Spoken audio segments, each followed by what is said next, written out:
বলিউডের অন্যতম পাওয়ার কাপল শাহিদ কাপুর ও মীরা রাজপুত। সামাজিক যোগাযোগ মাধ্যমে তাদের রসায়ন দেখে মুগ্ধ হন অনুরাগীরা। তবে এই ঝলমলে সুখী গৃহকোণের আড়ালে মীরার শুরুর দিনগুলো মোটেও সহজ ছিল না। সম্প্রতি এক সাক্ষাৎকারে নিজের সেই কঠিন সময়ের কথা জানিয়েছেন তিনি। 2015 সালে যখন শাহিদ কাপুরের সঙ্গে মীরার বিয়ে হয়, তখন মীরা ছিলেন দিল্লির এক সাধারণ তরুণী। বলিউডের জাঁকজমকপূর্ণ জীবন ছিল তার কাছে একদমই অচেনা। মীরা জানান, বিয়ের পর মুম্বাই আসার পর এক গভীর একাকিত্ব তাকে গ্রাস করেছিল। বাইরের দুনিয়ার কাছে তার জীবনটা স্বপ্নের মতো মনে হলেও পর্দার ওপারে মীরা ছিলেন মানসিক অবসাদের সঙ্গে।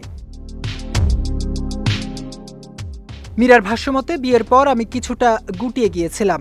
আমার এই আচরণ দেখে অনেকেই ভাবতেন আমি হয়তো খুব অহংকারী, কিন্তু আসল সত্যিটা হলো নতুন এই পরিবেশের সঙ্গে মানিয়ে নিতে আমার অনেকটা সময় লেগেছিল। বিষণ্ণতার কারণ ব্যাখ্যা করে মীরা আরও বলেন, আমার বয়সী বন্ধুরা যখন ক্যারিয়ার গড়া কিংবা উচ্চশিক্ষার জন্য বিদেশ পাড়ি দিচ্ছে, কেউ বা চাকরিতে প্রমোশন পাচ্ছে, ঠিক সেই সময়ে আমি ঘর সংসার সামলাতে ব্যস্ত হয়ে পড়ি। বন্ধুদের সঙ্গে আমার জীবনের এই ব্যবধান আমাকে মানসিকভাবে বেশি পিছিয়ে দিয়েছিল। মনে হতো একা হয়ে গেছি। তবে সময়ের সঙ্গে সঙ্গে নিজেকে বদলে নিয়েছেন মীরা। ঘর সংসার সামলানোর পাশাপাশি এখন তিনি সফল সোশ্যাল মিডিয়া ইনফ্লুয়েন্সার ও উদ্যোক্তা। শাহিদের সঙ্গে তার 11 বছরের দাম্পত্য এখন বলিউডের জন্য এক অনন্য উদাহরণ। সমালোচনা আর কটাক্ষকে পাশ কাটিয়ে মীরা প্রমাণ করেছেন, ইচ্ছাশক্তি থাকলে যে কোনো প্রতিকূল পরিবেশেও নিজের অস্তিত্ব টিকিয়ে রাখা সম্ভব।